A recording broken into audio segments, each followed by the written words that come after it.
I don't think it's controversial to say that Hollywood is vain. They love to cast beautiful people to play beautiful people, and they love to cast beautiful people to play ugly people as well.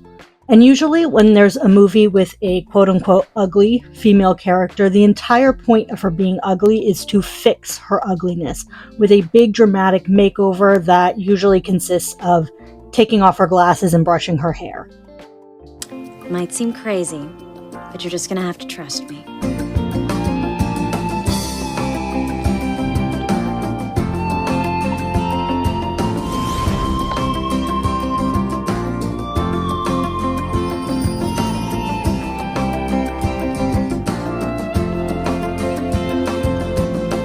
That's it. I did it. I'm a miracle worker.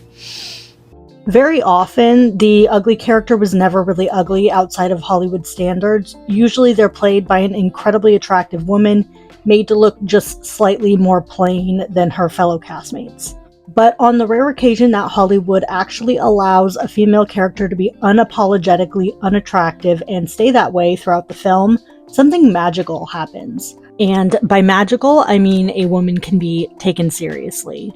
Suddenly, with the right story, a beautiful actress who's usually cast for her beauty, who is mostly relegated to being on-screen eye candy for the viewer, can redefine herself. She can shake up people's perception of her and reestablish where her place on screen is. Using the right story, an actress can change the entire trajectory of her career with a single ugly role. And before we go any further, I think it's important to clarify a few things. First, I'm not saying boo-hoo, poor pretty people, it's so hard to be beautiful. And I'm also not saying that ugly roles shouldn't go to quote-unquote ugly people. Second, and most importantly, ugly is such an ugly word. And when I say ugly character or person, I'm only talking about ugly by industry standards. That said, I will continue to use the word ugly as shorthand to make things easier to follow, but by no means does this mean that the character is actually necessarily ugly. It could just be an instance of Hollywood allowing an actress to wear unflattering makeup, clothes, and hair to a degree that goes much further than Hollywood typically tolerates, and with no attempt to beautify her before the end of the movie. And that brings me to the actress that I want to talk about today.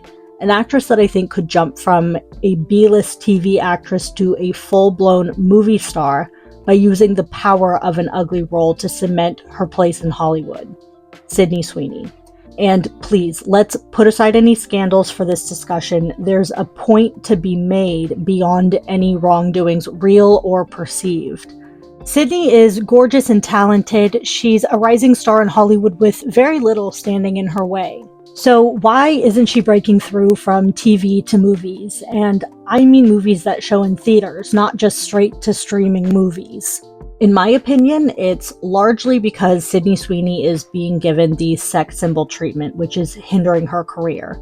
And the fact that she hasn't made the jump from TV to blockbuster movies, even while playing sexy roles, is discouraging, to say the least. It seems that Hollywood is happy to keep her where she's at.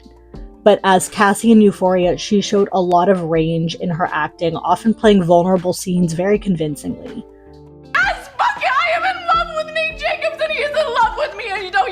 You give me that look, Maddie, because I didn't fuck your boyfriend. You two were broken up for 3 weeks and 3 days before we even had sex, so I didn't betray you. Plus, you guys are terrible for each other, and you know I'm right, and you guys can all judge me if you want, but I do not care. I have never, ever been happier. But she was also often made to appear nude, regularly baring her chest on screen. So often that at one point she had to tell the director Sam Levinson that she felt her character's nude scenes were gratuitous and unnecessary to the plot. You're doing amazing, but what I think will take your performance to the next level is if you were topless. I guess it's just like my character's at her grandma's funeral. Right. Right. And it feels a little emotional. It's an open casket. My family's there in our childhood church. Yes, but we're actually gonna have the whole cast be topless, and by the whole cast, I just mean the females that are portraying high school students. So like the SAT scene. Yeah, it's like the SAT scene or your niece's birthday party scene. Oh, or my dad's business dinner. And this is gonna get me an Emmy? At least a Golden Globe, okay? Let's take it from the top off. Something similar happened in Game of Thrones with Emilia Clarke, who also interestingly happens to be one of the very few blonde women in the show, and we'll come back to the blonde aspect later. Emilia had notably the most nude scenes in the entire show and also expressed extreme discomfort with the show's treatment of women, stating that she didn't even know that she would be required to be nude until after she had been cast. That's right. You know, Clarke was just 23 years old when she first filmed that first season in her breakout role, and she says the show's bosses pushed her so she wouldn't, as they say, disappoint fans. As a young actress in her first big role, she felt pressured during the first season of Game of Thrones by her bosses to perform nude. And now I'm on a film set completely naked with all of these people, and I don't know what I'm meant to do, and I don't know what's expected of me. And I would have spent that first season thinking, I'm not worthy of requiring anything. I'm not worthy of needing anything at all. Clarke going on to describe how she got through difficult moments preparing for her nude scenes. I'm going to go cry in the bathroom, and then I'm going to come back, and we're going to do the scene. It's going to be completely fine. Crediting her Game of Thrones co-star Jason Momoa with helping her understand she was allowed to say no. It was definitely hard, which is why the scenes when I got to do them with Jason were wonderful, because he was so like, protective. no, sweetie, this isn't okay. And I'm like, oh. Had fights on set before where I'm like, no, she stays up. And they're like, you don't want to disappoint your Game of Thrones fans. Often there is this pressure that many up-and-coming actresses will face as they try to break into the industry, where they feel that they have to take what they can get, and if that means appearing nude, they will, even if they aren't comfortable, because they want so badly to get their career started and off the ground. The problem is that for some of these actresses, it becomes an expectation. They find themselves consistently cast in similar roles that require nudity, and much of the audience only watches because boobs. The film relies on her body to drive sales, and after a while, these become the only roles that she's being offered at all. Now, whether or not Sydney originally had any reservations about the required nudity when she was first cast as Cassie is irrelevant at this point. The point now is that it seems that just about any time Sydney is cast, there's an expectation that she'll appear nude. And she struggles with this herself. Quote, "People forget I'm playing a character. They think, oh, she gets naked on screen, she's a sex symbol. And I can't get past that. I have no problem with those scenes and I won't stop doing them, but I wish there was an easier way to have an open conversation about what we're assuming about actors in the industry." End quote. After her filming the erotic thriller Voyeurs, she said she wondered if she had done too much, saying, quote, "I researched celebrities who had done nude scenes, trying to make myself feel better," she said. "There are hour-long compilations of world-famous male actors with nude scenes who win Oscars and get praised for that work. But the moment a woman does it, it degrades them." End quote. And I don't disagree for a second that there is a double standard at play, and it's also undeniable that women have a much higher expectation to perform nude than their male co-stars. But I can't help clinging to Sydney's words when she says, "I can't get past it." Whether she meant that she can't get past how she's being perceived or can't get past being repeatedly cast in nude scenes is unclear. Either way, I think that's exactly why she has to take an ugly role. She's already being put in a box, and if she wants her career to go as far as her talent can take her, she has to subvert the narrative surrounding her.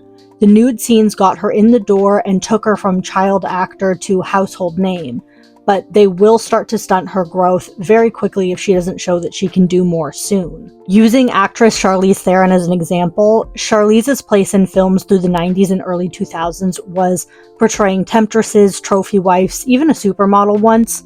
Basically, she was arm candy or the token hot girl in an action movie. And though she could hold her own next to actors like Edward Norton, Cuba Gooding Jr., Robert De Niro, and was clearly a very talented actress, it wasn't until she was allowed to be ugly, where all you could see was her ability to act unencumbered by her striking beauty, that she was truly able to be recognized as a titan in the acting world. And she was very smart and doubled down playing two ugly roles within a few years of each other to really cement her talent in the eyes of the world.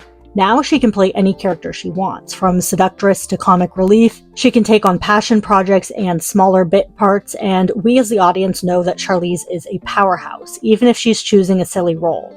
And this is all due to her portrayal of Eileen Wuornos in Monster. She went from this Stop. Jesus! Charlie! How did you get in here? to this. Thank you, Judge. And may you rot in hell, sending a raped woman to death! And you're a bunch of scum, that's what you are! In just a few months. For the filming of Monster, Charlize fully committed, gaining 30 pounds, shaving her eyebrows, and donning prosthetics to completely transform herself into the world's most infamous female serial killer. And in fact, so few people had faith in Charlize's talent alone to be able to pull off an ugly character that Charlize had to join as a producer on the movie to make sure that her and director Patty Jenkins' vision could come to life. In an interview, Charlize said about Patty, "She's a fucking pit bull." And I could relate to that, but we were surrounded by older white men and we knew the movie we were making, but they didn't. I remember one night, 3 weeks in, our financier called. He obviously had tried Patty first, but I was stupid enough to pick up the phone at 3 a.m. He was like, "I just got the dailies and you're so fat and so ugly and you never smile." And I was like, "Oh my God." And I called Patty and she goes, "Don't fucking listen to that." That was the first time I heard a woman go, "Fuck them." And it was a rebellion that I'd never knew before. I was always the one kind of charging it, but in a safer way than she was, because there was always kind of a part of me that was almost like, maybe he's right. This speaks to so many of Charlize's positive attributes that have taken her so far as an actress, but sadly also speaks to the attitude towards her in Hollywood and the producers that had financed her career up until this point. Seeing her as talented, yes, but mostly just a pretty face that could be used to draw in audiences. Without beautiful Charlize, they had to trust not only in her raw talent, but also in America and the world's desire to watch a movie that really featured no attractive women at all. Would audiences watch a woman that they couldn't ogle, especially one that wasn't even necessarily likable? This gamble ended up paying off for Charlize in the greatest way. Her talent finally being recognized for what it was. Even Roger Ebert, arguably the most famous film critic of all time, declared Charlize's performance in Monster as one of the greatest performances in the history of cinema. It won her first awards, which included 7 Best Actress awards from various organizations, including the Critics' Choice, the Screen Actors Guild, the Golden Globes, and, of course, the Academy Award. 2 years later, she did it again. In 2005's North Country, where she portrayed a real-life heroine, Josie Ames, who was one of the first female iron mine workers, and was on the receiving end of relentless abuse from her male peers. Doc says you look darn good under those clothes. Sense of humor, ladies. Rulo numero uno. Against the advice of family and friends, Josie filed a historic sexual harassment lawsuit demanding respect and human decency from her fellow workers. This role showed Charlize with a thick Minnesota accent, wearing coveralls, hard hats, puffer vests, hair tied up in bandanas, and face covered with coal and sweat. She didn't have to go to the same lengths as she did in Monster, but it was a far cry from her early days of glamour and sex appeal. Being undeniably beautiful got her noticed, got her in the door, got her name in the mouths of casting directors, but her ability to play these so-called ugly roles in such a captivating, sympathetic, and, in the case of Monster, unhinged way, is what demanded respect and really let her shine and be recognized for more than just her beauty. First is the real Eileen Wuornos. And watch what happens as Charlize Theron, no one would have believed it was possible, becomes that woman. And as we have said, it's not just from the outside, it seems to be from the inside out as well. Did you think you had anything to lose by doing this and going this far? Did you hesitate at all?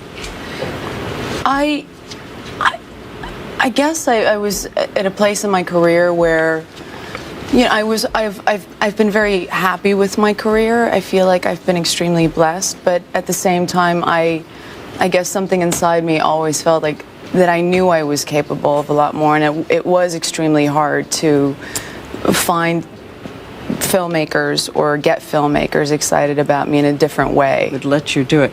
I really think that without playing the ugly roles, it would have taken her much longer to be recognized as a powerhouse. Had her talent not been recognized early in her youth, She may have never had the chance to show what she's capable of. What do you got, another 3-4 years left? You pretty much walked out. As she aged out of the sex pot roles she originally had been cast in, she could have easily been relegated to playing housewives, mothers, and businesswomen in the background of larger stories, having missed the chance to be seen as more because of the cruel age and beauty standards placed on women in Hollywood. Another actress who did this phenomenally well is Margot Robbie. Her role as Tonya Harding in I, Tonya allowed her to be seen beyond her previous typecasting as a blonde beauty. Previous to this, her claim to fame was playing a trophy wife in The Wolf of Wall Street, which featured a full frontal nude scene, and while her talent absolutely shone through, people were so focused on her beauty and raw sex appeal that it became her main attribute in the eyes of many. You have a pretty face. Here, stand up and give me a twirl. The conversation that surrounded her wasn't, wow, Margot is such a skilled actress. It was, damn, Margot's hot. And she was cast as such for years. Her next big movie after Wolf of Wall Street was In Focus, where she played a woman who is so beautiful that she's basically used as bait by her conman boyfriend to distract the targets that they intend to defraud. Shortly after this, she was cast as the stunning and vulnerable Jane in Tarzan, and then Harley in The Suicide Squad, which definitely allowed Margot more freedom to show off her acting chops, but at the end of the day, Harley's main attribute outside of being crazy is still her sex appeal. It was clear up until this point that every casting Margot had effectively secured, the character description must have read something like hot young blonde. That was until I, Tonya. And again, we don't see such a major transformation like in Charlize Theron's Monster. Sometimes it doesn't have to be that drastic. I outskated him today. We also judge on presentation. But we see enough to forget for a minute that Margot Robbie is easily one of the most beautiful women on the planet and focus on her actual dedication to the character she portrays. And she played Tonya with such heart, believability, and comedic timing that you can finally recognize Margot for her talent exclusively. She has an it factor that exists beyond her looks. Then when she went back to playing beautiful blondes, we could see the heart that she puts into her roles. Roles like Barbie and Sharon Tate in Once Upon a Time in Hollywood that easily before I, Tonya could have been looked at as more of the same, missing the nuance and subtleties of her performances, mistaking her comedic timing and vulnerability as happy accidents or a singular good day on set.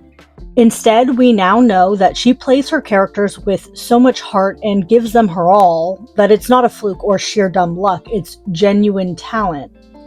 And that takes us back to Sydney Sweeney. I think before she takes too many more roles as a love interest or sex symbol, she should take an ugly role. And I mean uglier than just putting her hair up and wearing a polo shirt like in her new movie Reality. Though this does look like a good start. Now, whether or not you believe that Sydney has the same immense talent as Charlize or Margot is besides the point. It's more so that she's being funneled into the same pitfalls that Margot and Charlize previously avoided by taking on an ugly role. Leaning on her beauty will continue to get her cast for now, but before she ages and Hollywood moves on to another 20-something-year-old beauty, she needs to take some roles where she can really show her acting abilities, because I believe they're in there. Which you can't seem to fucking comprehend. No, what you don't understand, Nate, is I am crazier! That's not something to be fucking proud of, Cassie! No, but it is something you should be scared of. What the fuck is wrong with you? Okay. I'd love to see her in a movie similar to Girl Interrupted, something raw, something where she can lose control and be messy, something with frumpy clothes, messy hair, unflattering makeup, something where we can suspend our belief for a moment that she's just another beautiful girl and she can unleash rage, fear, and obsession. We almost got a taste of this with her hysteric portrayal of Cassie in Euphoria, but it fell just short of having any real impact because of the iconic visual way that Euphoria is filmed and because she looked so pretty while she was doing everything. Pretty when she cries, pretty when she yells, pretty when she's vulnerable. But it showed that the ability is in there, the raw talent that gets actresses recognized. It's just a matter of shedding everything that distracts from her talent for one film. And of course, this method isn't the only way to be taken seriously. But for actresses trying to break out of their sexy typecasting into more serious roles, the fastest and most effective way to command attention for their talent is to subvert expectations and force audiences to see them for more than just their sex appeal.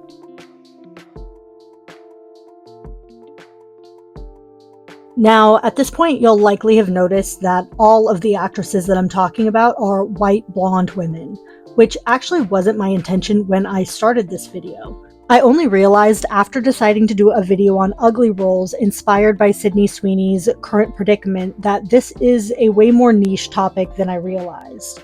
There are tons of actresses who have taken on ugly roles, and there are tons of women who are considered sex symbols. But the cross-section of sex symbols who use an ugly role to be taken seriously is pretty slim, and mostly blonde.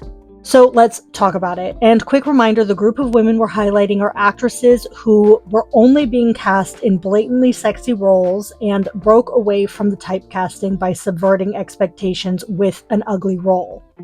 So there are stars like Anne Hathaway, who sort of built her career playing ugly roles, her breakout being Mia Thermopolis in The Princess Diaries, and then Andy Sachs in The Devil Wears Prada, which can hardly be considered an ugly role, but we'll include it. And then she later played Fantine in Les Mis, a character whom Anne cut all of her hair off for. Natalie Portman also shaved her head for V for Vendetta, and of course there's America Ferrera in Ugly Betty, which did make her a household name and took her career to the next level. But none of these women were trying to break out of sex symbol typecasting when they took their ugly roles. There's Halle Berry, who absolutely is a sex symbol and was often cast in Bombshell roles. And when researching this topic, Halle Berry's role in Monsters Ball kept popping up as an ugly role. But really, tell me if Halle is reading anything less than beautiful in this movie. She's simply made to look a little more plain here than in previous roles. And this role did win her first major awards, including Best Actress from the Academy Awards and the Screen Actors Guild. But it actually did require her to appear in multiple nude sex scenes, so it doesn't really fit the point that I'm trying to highlight today. Mariah Carey nailed her role as social worker Miss Weiss in Precious, and she absolutely is a sexy singer who we aren't used to seeing in anything short of full glam. But it's a different dynamic altogether because she's a singer first, not an actress. She had no typecasting at all to break out of. Others like Reese Witherspoon and Jennifer Aniston, both blonde, played ugly roles, but it was long after already cementing themselves as A-list stars. And this wasn't to break any sexy typecasting, but to bring us complex stories about women's lives. All that said, I find this sex symbol niche that Sydney has found herself in to be a very interesting, but very specific phenomenon in Hollywood. So specific that the phrase blonde bombshell was invented. And this niche could be a bit of a gilded cage if Sydney can't work her way out, keeping her from reaching her full potential because oftentimes directors only have one type of role in mind for a girl like Sydney. I'd love to make a follow-up video to this, and maybe one that isn't focused on blonde bombshells specifically, but focuses on actresses in general. So let me know below who you think should feature in the next video and any other video topics that you think I should cover. I have so much fun with these video essays and would love any constructive feedback. Don't forget to like and subscribe, and stay tuned for next week for more video essays, celebrity gossip, and pop culture moments. Thanks for watching. Bye!